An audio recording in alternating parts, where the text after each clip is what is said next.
నమస్తే అండి. Welcome to our channel. మనతో ఈరోజు పొలిటికల్ అనలిస్ట్ శ్రీలీల గారు ఉన్నారు. మేడం నమస్తే. నమస్తే అమ్మ. మేడం, అసెంబ్లీ సమావేశాలు ఇవాల్టితో క్లోజ్ అయిపోతున్నాయి. అయితే అక్కడికెళ్ళి మాట్లాడాల్సింది పోయి జగన్ గారు ప్రెస్ మీట్ పెట్టి నాకు డిఎస్సీలో అవకతవకలని చెప్పాం కదా మేము వాటికి సాక్ష్యాలు తీసుకొచ్చాము. అలాగే మా హయాంలో జరిగిన డిఎస్సీ యాక్చువల్గా అది ఏపీఎస్సీ, కానీ ఈయన డిఎస్సీ చేస్తారు. మేము వాటివి కూడా మీరు తీసుకురండి, చర్చకు రెడీ, ఛాలెంజ్ అని ఒక డైలాగులు కొడుతున్నారు ఆయన.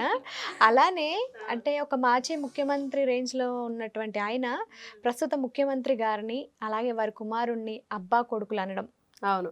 అసలు ఇంత కూడా రెస్పెక్ట్ ఇవ్వకుండా మాట్లాడడం, చెప్పాల్సిన చోట చెప్పకుండా మాట్లాడాల్సిన చోట మాట్లాడకుండా, అలానే అసలు ఏపీఎస్సీకి డిఎస్సికి కూడా తెలియని మినిమం లేదు అని చెప్పి మినిమం నాలెడ్జ్ లేదు. మినిమం నాలెడ్జ్ లేదంటున్నారు. ఎప్పటికొస్తుంది అసలు ఆయనకి నాలెడ్జ్ అనేది? అది జరగని పని. దాన్ని మాత్రం మీరు ఎక్స్పెక్ట్ చేయొద్దు వైఎస్ జగన్మోహన్ రెడ్డి నుంచి. ఎందుకంటే ప్రతి మనిషికి కొన్ని ఉంటాయి. ఏంటి, సిగ్గు, బిడియం, గౌరవం, మర్యాద అంటారు కదా. ఆ లజ్జ అనేది ఉండాలి. అది లేకపోతే వైఎస్ జగన్ అంటారు. ఇంకా అరే నువ్వేంట్రా వైఎస్ జగన్ లాగా అని తిట్టే పరిస్థితి అనమాట. అరే గాడిద దున్నపోతా కుక్క నక్క అనుకోండి, ఇంకా వైఎస్ జగన్ లాగా ఏంట్రా నువ్వు ఇట్లా తయారయ్యావు అనే పరిస్థితి వైఎస్ జగన్ తెచ్చుకుంటున్నాడా? నిజంగా ఇది మాత్రం బాధపడవలసిన విషయం.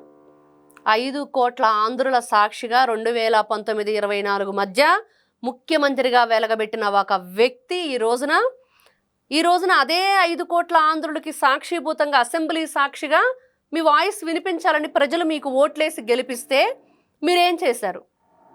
ఇదే చేసేది. 4 గోడల మధ్య సెలెక్టెడ్ పీపుల్ని పెట్టుకొని, సెలెక్టెడ్గా ఒక మీడియాను పిలిపించుకొని, సెలెక్టెడ్గా మీరు స్క్రిప్ట్ రెడీ చేసుకొని అదే పాడిందే పాటరా అన్నట్లుగా పాడుకుంటూ కూర్చుంటారా? ఏం చెప్పాలనుకుంటున్నారు రాష్ట్ర ప్రజలకి? ఏపీఎస్సీ అంటే ఏంటి?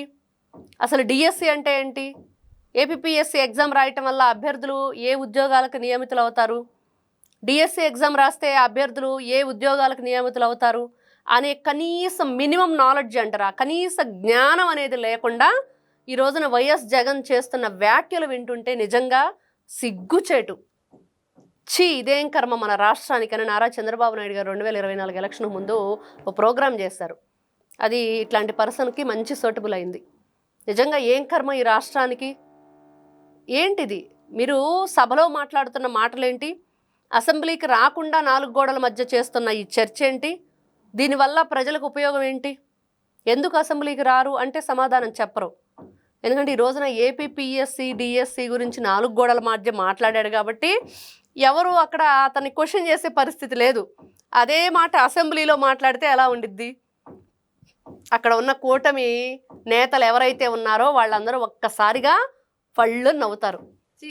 వైఎస్ జగన్మోహన్ రెడ్డి గారు మీకు ఏపీఎస్సీ కను డిఎస్సికి తేడా తెలీదా అని. అవన్నీ తట్టుకొని ఈయన ఇంటికి వచ్చి తాడేపల్లి ప్యాలెస్లో టీవీలు బద్దలు కొట్టడం, రిమోట్లు ఇసిరి కొట్టడం, ఫోన్లు పగలగొట్టడం ఇవి చేయకుండా ఉండాలంటే 4 గోడల మధ్య నాకు తెలిసిన వాళ్ళు, నన్నేమి ఎదురు తిరిగి క్వశ్చన్ చేయని వాళ్ళు, నేను చెప్పింది విని నోరు మూసుకొని వెళ్ళే వాళ్ళని సెలెక్ట్ చేసుకొని కూర్చోబెట్టుకున్నాడు. కానీ ఆంధ్ర రాష్ట్ర ప్రజలు అలా ఎందుకుంటారు? చూస్తూ ఊరుకోరు కదా. ప్రతి దానికి సమాధానం కావాలి కాబట్టి, వాళ్ళకి చెప్పాలి కాబట్టి వాళ్ళు 2024లో వైఎస్ జగన్కి ఎలాంటి సమాధానం చెప్పారు? ప్రతిపక్ష హోదా కూడా నువ్వు పనికి రావు జగన్ అని పక్కన పడేశారు. అయినా వీళ్ళకి బుద్ధి రాదు అన్నట్లుగా ఇప్పటికి కూడా కొంచెం కూడా సిగ్గు పడకుండా, కనీసం తెచ్చుకోకుండా, ఎక్కడో చోట తెచ్చుకోవచ్చు కదా వైఎస్ జగన్ సిగ్గుని. అరే ఏంటి నాకు ఈ కర్మ, అరే ఎవరైనా కొంచెం సిగ్గు అరువుగా ఇవ్వండి రా బాబు అని అలానే అనిపిస్తుంది ఈ రోజున వాళ్ళని చూస్తుంటే. చివరికి ఇలా కామెడీగా తయారైపోయారా వీళ్ళు? కనీసం ఎప్పుడూ కూడా వీళ్ళు సీరియస్లీ ఎప్పుడైనా వచ్చి బయటికి ఇదిగో ఈ విధంగా జరుగుతుంది రాష్ట్రంలో, మేము గతంలో ఇలాంటి పరిపాలన అందించాము, ఇట్లాంటి సంక్షేమ పథకాలు ఇచ్చాము, ఇలాంటి అభివృద్ధి చేశాము, మహిళలకు ఆసరాగా నిలబడ్డాము, రైతన్నలకి అండగా ఉన్నాము, ఉద్యోగస్తులకి భరోసా ఇచ్చాము, ఇదిగో వీళ్ళు ఎవరైతే ఈ ఉద్యోగం లేని నిరుద్యోగులు ఉన్నారో వాళ్ళందరికీ కూడా ఆసరాగా నిలబడ్డామని చెప్పేసి ఏ మాట ఏ రోజైనా విన్నామా? ఎప్పుడూ లేదు. లేకపోగా ఈ రోజున 2 ఒకటే కదా, ఏపీఎస్సీ అయితేనేంటి డిఎస్సి అయితేనేంటి అని మాట్లాడుతున్న మాటలకి ఏం చెప్పాలో అర్థం కావట్లేదు, ఏం అనాలో వీళ్ళని అర్థం కావట్లేదు. అబద్ధాలు చెబుతారు, అవినీతి పనులు చేస్తారు, నీచంగా నోటికి ఏదొస్తే అంత మాట్లాడేస్తారు.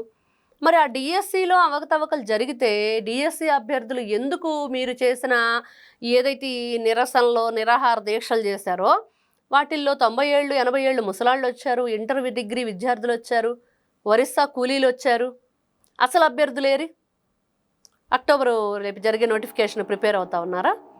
అదే అనుకోవాలా? చూడండి ఎంత దారుణమైన విషయాలంటే వైఎస్ జగన్మోహన్ రెడ్డి అనే వ్యక్తి అధికారం ఉన్నప్పుడు ఎలా ప్రవర్తించారు.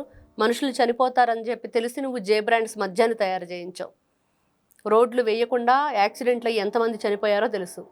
ప్రజలు వచ్చేసి మాకు రోడ్లు వేయండి అని అడిగితే మీకు సంక్షేమ పథకాలు కావాలా, రోడ్లు కావాలా, పెన్షన్లు మానేయండి అయితే రోడ్లు వేస్తామన్నారు. పేదల బియ్యాన్ని ఆ పేరు నాని లాంటి వాళ్ళు పందికొక్కుల్లా తినేశారు.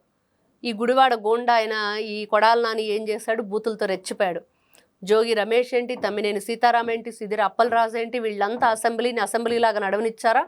గౌరవ సభగా వాళ్ళు ఏ రోజైనా పరిగణలో తీసుకున్నారా? ఇష్టానుసారంగా నోటికి ఏదొస్తే నీటిపారుదల శాఖ మంత్రి బెట్టింగ్ రాయుడు ఉన్నాడు అనిల్ కుమార్ యాదవ్, ఇంకా అతని గురించి చెప్పుకోవాలంటే మామూలుగా కాదు. ఎప్పుడు వచ్చాం అనేది కాదన్న, బుల్లెట్ దిగిందా లేదని అసెంబ్లీలో డైలాగులు, జగనన్న అని చెప్పేసి ఈయన మీద కవితలు, ఇట్లా చెప్పుకుంటూ వెళితే వైఎస్ జగన్ని వీళ్ళందరూ కలిసి నాశనం చేశారు. ఆయనకేదో అన్నీ తెలిసినట్లుగా, ఆయన వీరుడు సూర్యుడు ధీరుడు అన్నట్లుగా వీళ్ళంతా ఆయన్ని పొగిడి ఆయన పిచ్చోని చేశారు, చివరికి పనికిరాని చేశారు.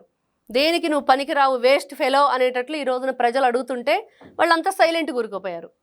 వాళ్లే కదా ఆ రోజున జగన్మోహన్ రెడ్డి గారు మాట్లాడేది తప్పు, మనం చేసే పరిపాలన కరెక్ట్ కాదు అని చెప్పేసి కనీసం ఒకసారి కాకపోతే ఒకసారైనా ఒక మాట మాట్లాడితే సరిదిద్దుకునే వాళ్ళేమో, సరి చేసుకునే వాళ్ళేమో. ఎవరికి అండగా నిలబడ్డారు, ఎవరికి ఆసరా ఇచ్చారు, విద్యార్థులకు ఎక్కడ గౌరవాన్ని ఇచ్చారు వీళ్ళు? ఏది చెయ్యకపోగా పార్టీ రంగులు వేసుకోవటం తీసుకోవటానికి ప్రజల సొమ్ముని అడ్డగోలుగా దోచేశారు. కోడిగుడ్ల మీద జగన్ బొమ్మ ఏంటమ్మా మరి విచిత్రంగా? అంగన్వాడీలో పిల్లలకి ఇచ్చే కోడిగుడ్ల మీద వైఎస్ జగన్మోహన్ రెడ్డి బొమ్మ. ఆ కోడి కూడా బాధపడిద్దాం, ఇదేంట్రా బాబు నేను పెట్టిన గుడ్డి మీద ఈయన బొమ్మ వేయించుకున్నాడని. ఇట్లా బెల్ట్ మీద ఆయన బొమ్మే, షూ మీద ఆయన బొమ్మే, క్రికెట్ గార్డు మీద కూడా కర్మ దరిద్రం అన్నీ ఆయన బొమ్మలే. వీళ్ళు చేసిన ఏదైతే ఈ ఆడుదాం ఆంధ్ర ప్రోగ్రాం ఉందో ఇలా చెప్పుకుంటూ వెళితే వైఎస్ జగన్ అనే వ్యక్తికి ఈ రోజున తాడేపల్లి ప్యాలెస్ అంటే ఏంటి, అసెంబ్లీ అంటే ఏంటి కూడా తేడా తెలియకుండా పోయిందా? అక్కడ చేయాల్సిన సభని ఇక్కడ చర్చలా పెట్టేసి ఈ ఎవరైతే సెలెక్టెడ్ మీడియాని పిలిపించుకొని ఈ విధమైన ప్రెస్ మీట్లు పెట్టడం వల్ల ఉపయోగం ఏంటి? గౌరవం ఎవరు వాళ్ళు? మీరంటున్నట్లుగా నారా చంద్రబాబు నాయుడు గారిని, లోకేష్ గారిని అబ్బా కొడుకులు అని అన్నాడు. అంటే నీకు మర్యాద ఇవ్వటం తెలియదు, పుచ్చుకోవటం తెలియదు. ఈ బ్యాచ్ అంతా అంతే, అలానే మాట్లాడతారు, అలానే అగౌరవపరుస్తారు ఎదుటి వాళ్ళని. సొంత ఇంటి ఆడపడుచుకే గౌరవం ఇవ్వని వైఎస్ జగను ఈ రోజున ముఖ్యమంత్రి గారికో లేకపోతే విద్యాశాఖ మంత్రి గారికో గౌరవం ఇస్తారు అని అంటే మనమైతే దాన్ని యాక్సెప్ట్ చేయలేం. కన్న తల్లికే గౌరవం లేదు. ఆవిడ మంచి పదవిలో వైఎస్ఆర్సీపీ పార్టీకి అధ్యక్షురాలుగా ఉంటే 10 మందిలో ఒక సభలో ఆవిడ్ని సంతకం పెట్టేసి నువ్వు ఉండటానికి వీల్లేదని చెప్పి సంతకం పెట్టని కన్నీటి పర్యంతం అవుతూ ఆవిడ సంతకం పెట్టి స్టేజ్ మీద దిగెళ్ళిపోయింది. మరి కన్న తల్లికి విలువ లేదు, అక్కడ ఎవరైతే తోడబుట్టిన చెల్లికి విలువ లేదు. బాబాయిని గొడ్డలతో నరికి ఎలా చంపేశారో, తల పగిలిపోయి లోపల ఉన్న అది కూడా మెదడు కూడా బయటకు వచ్చిన పరిస్థితి ఆ రోజున వివేకానంద రెడ్డి గారిని చంపేస్తే. ఆ తర్వాత ఆయన కూతురు కూడా ప్రైవేట్ సెక్యూరిటీని పెట్టుకుని పులివెందులకు వచ్చిన పరిస్థితి. సౌభాగ్యం ఆస్తిని కూడా వీళ్ళు కొట్టేయడానికి ఎలా ప్రయత్నించారు వివేకానంద రెడ్డి గారి భార్యది. ఇవన్నీ బోలెడన్ని ఉన్నాయి వీళ్ళ చరిత్ర. ఇట్లాంటి వ్యక్తులు కన్న తండ్రి ముక్కలైపోతే అక్కడ హెలికాప్టర్ ప్రమాదంలో ఈ మహానుభావుడు ఎక్కడున్నాడో చెప్పాలి. అప్పుడు ఎక్కడున్నాడో చెప్పాలి. చెప్పుకోలేని ప్లేస్లో ఉన్నాడంటే పాపం అందరూ అంటున్నారు, ఆయనకు సంబంధించిన వ్యక్తులందరూ ఎక్కడో ఎంజాయ్ చేస్తున్నాడు వైఎస్ జగన్ అందుకని రాలేకపోయాడు అని. మరి ఇది ఈయన పరిస్థితి. ఇట్లాంటి వ్యక్తులు కన్న తండ్రికి తల్లికి కనీసం దేశానికి కూడా గౌరవం ఇవ్వట్ల. జెండా వందనం చేయటం కానీ జాతీయ గీతం పాడటం కానీ ఇవన్నీ లేని వాళ్ళు ఈ రోజున గౌరవ మంత్రుల్ని ముఖ్యమంత్రుల్ని వీళ్ళని గౌరవంగా వీళ్ళు పలకరిస్తారనో లేకపోతే వాళ్ళ గౌరవం ఇస్తారనో. సొంత ఎంపీ రఘురామకృష్ణరాజు గారు వైఎస్ఆర్సీపీ పార్టీలో వాళ్ళ ఎంపీనే ఆయన్ని బర్త్డే రోజున హైదరాబాద్లో అరెస్ట్ చేసి ఘోరంగా అతను గుండెలు అప్పటికి 45 రోజులు ఆయన ఓపెన్ హార్ట్ సర్జరీ చేయించుకొని వచ్చి మంచానికి కట్టేసి మంచాన్ని వెల్లికలా వేసి మంచం మీద పడుకోబెట్టి ఆయన మీద ఎక్కి తొక్కారు. కాళ్ళు చేతులు ఇనుప ఏదైతే ఈ బైండింగ్ వైర్ ఉండిద్దో ఆ వైరుతో కట్టేశారు. భయంకరంగా ఆయన్ని ఇంకా చనిపోయాను, ఇంకా నాకు లేదు జీవితం అనుకున్న వ్యక్తిని ఆయన చెప్తారు కలియుగ ప్రత్యక్ష దైవం వెంకటేశ్వర స్వామి నన్ను కాపాడాడు అని. ఆయన ఎందుకు కాపాడంటే వీళ్ళ పాపం పండింది కాబట్టి ఆయన బ్రతికి బట్టగట్టారు ఈ రోజున. ఇన్ని దుర్మార్గాలు ఉన్నాయి వీళ్ళు చెప్పుకుంటూ వెళితే. వీళ్ళు ఎదుటి వ్యక్తులకు ఎలా గౌరవం ఇస్తారు? ఈ రోజున గౌరవ స్పీకర్ పదవిలో ఉన్న అయ్యన్న పాత్రుడు గారిని చూస్తున్నాం. మరి ఆయన అప్పట్లో 23 ఏళ్లకే నందమూరి తారక రామారావు గారు పిలిచి మరీ ఎమ్మెల్యే టికెట్ ఇచ్చారు, పిలిచి మరీ ఆయనకు మంత్రి పదవి ఇచ్చారు. ఈ రోజున ఇంత మచ్చ లేకుండా వాళ్ళ కొడుక్కి ఎంపీ వచ్చింది, ఆయన గౌరవ ఎమ్మెల్యేగా వచ్చి ఇప్పుడు ఈ రోజున స్పీకర్ స్థానంలో ఉన్నారు. వాళ్ళ గోడలను కూల్చేయటం, వాళ్ళ మీద కేసులు పెట్టడం, వాళ్ళని అరెస్ట్ చేయటం. మరి కొల్లు రవీంద్ర గారు ఆయన్ని అలా నివేదించారు. ఇప్పుడు హోమ్ మినిస్టర్ అనిత గారిని అలా నివేదించారు. నారా లోకేష్ గారి మీద 23 కేసులు ఉన్నాయి. ఇలా చెప్పుకుంటూ వెళితే ఈ రోజున సభలో ఉన్న 164 మంది ఎవరైతే వీళ్ళు ఉన్నారో గౌరవంగా కూటమి వాళ్ళందరినీ అడిగితే ఎవరి మీద కేసులు ఉన్నాయంటే అందరూ లేచి నిలబడతారు. అందరి మీద కేసులు ఉన్నాయి. అక్రమంగా అన్యాయంగా వైఎస్ జగన్ వాళ్ళందరి మీద ఉక్కుపాదం మోపాడు. ఆ రోజున రాష్ట్రాన్ని నాశనం చేశారు వీళ్ళందరూ కలిసి, ఈ వైఎస్ఆర్సీపీ పార్టీ బ్యాచ్. కాబట్టి ఈ వ్యక్తి ఈ రోజున అసెంబ్లీకి రాకూడదని ప్రజలు నీకు ప్రతిపక్ష హోదా ఇవ్వకుండా పక్కన పడేస్తారు. ఇష్టం లేదు.